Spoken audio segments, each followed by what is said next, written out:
დიახ, ქვეყნისთვის სტრატეგიული მნიშვნელობის პროექტი ვერ განხორციელდება. ბიძინა ივანიშვილის ხელისუფლების პირობებში ამ განცხადებას აკეთებენ პარტიაში, სადაც უკვე წლებია ანაკლის პორტის აშენებას და ამ პროექტის განხორციელებას ლობირებენ. დღეს ლელო ძლიერი საქართველოს ლიდერები თავად იმყოფებოდნენ რეგიონში და საკუთარი თვალით ნახეს, რომ ამ დრომდე ანაკლის პორტის მშენებლობა არის შეჩერებული, ადგილზე საერთოდ არაფერი ხდება. ეს კი ნიშნავს იმას, რომ როგორც პოლიტიკოსები განმარტავენ, ბიძინა ივანიშვილის ხელისუფლება ხალხს აკარგვინებს რეალურ შანსს ეკონომიკური განვითარების და მათ შორის გამდიდრების. აქვე განმარტავენ იმასაც, რომ იმ ფონზე თუ რაც ხდება რეგიონში, ახლა მნიშვნელოვანია განსაკუთრებულად, რომ განხორციელდეს აღნიშნული პროექტი, მაგალითად იმ ფონზე თუ რა ხელშეკრულებაც დადეს სომხეთსა და აზერბაიჯანს შორის ამერიკის ჩართულობით, ეგრეთ წოდებული ტრამპის დერეფნის პროექტის განხორციელებით, აქ იზრდება საქართველოს ჩართულობა და მისი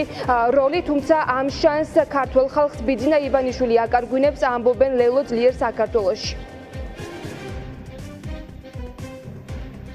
რომ ანაკლის პროექტი 7 წელია გაჩერებულია და ამ ტერიტორიაზე არნაირი სამუშაოები არ მიმდინარეობს, ყოველწლიური ბიუჯეტის ათვისება ვერ ხდება, წინა წელს წლევანდელი ბიუჯეტის დაგეგმარების პროცესში 100 მილიონი ივანიშვილის ხელისუფლებამ ამოაკლო ანაკლის პორტის განვითარებას. ეს ნიშნავს, რომ ანაკლის პორტი ივანიშვილის პირობებში არ აშენდება, შენდება ახალი ფანჯარა, ახალი შესაძლებლობების შანსი, მაშინ როცა შეერთებული შტატები და დასავლური სამყარო კიდევ ერთხელ დაინტერესდა ანაკლის პორტის აშენებით და ჩვენი მიზანი არის ის, რომ ყველა იმ რისკზე ვისაუბროთ, რაც უნდა დავაზღვიოთ. ჩვენ უნდა შევძლოთ ის, რომ ანაკლის პორტი გახდეს ეროვნული მნიშვნელობის სტრატეგიული ობიექტი. ჩვენ ხედავთ ჩვენ მეზობელ ორ სახელმწიფოს შორის, რომელშიც რუსეთი დიდი ხანით ესავდა კონფლიქტს, ამერიკა გახდა უსაფრთხოების გარანტია, ამერიკა გახდა მშვიდობის გარანტია და ამერიკის შეერთებული შტატები დღეს დღეებს უდიდეს ინვესტიციას იმაში, რომ ერთდროულად ტრამპის გზა იყოს აი ის შუადერეფანი, რომელიც გამოყენებული იქნება აზიისა და ევროპის ტვირთების დასაკავშირებლად.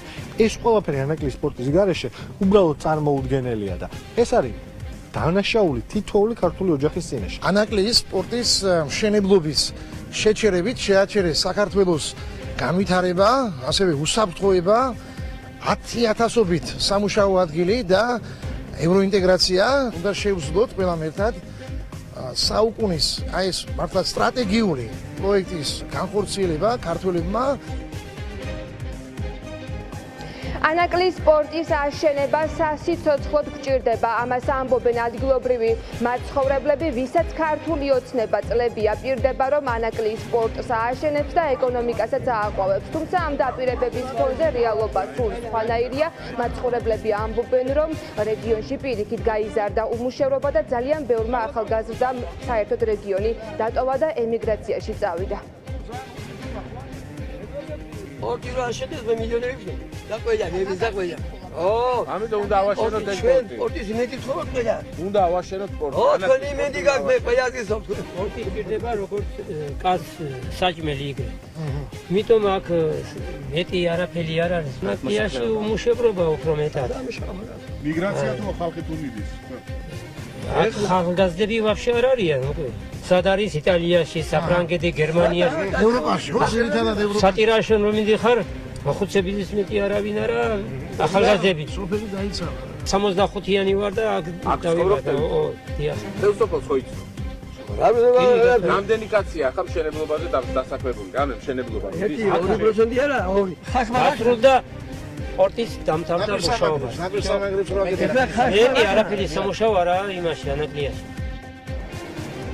პოლიტიკოსები, რომლებიც დღეს ადგილზე იმყოფებოდნენ, ამბობენ, რომ ანაკლია უნდა აშენდეს დასავლური ინვესტიციებით და არა ჩინური ან რუსული ფულით. სწორედ ეს არის პირობა იმისთვის, რომ საქართველო გახდეს მთავარი მოთამაშე რეგიონში. 2020 წელს უნდა მიეღო პირველი გემი პორტს, თუმცა ამ დრომდე სწორედ მშენებლობა ადგილზე შეჩერებულია.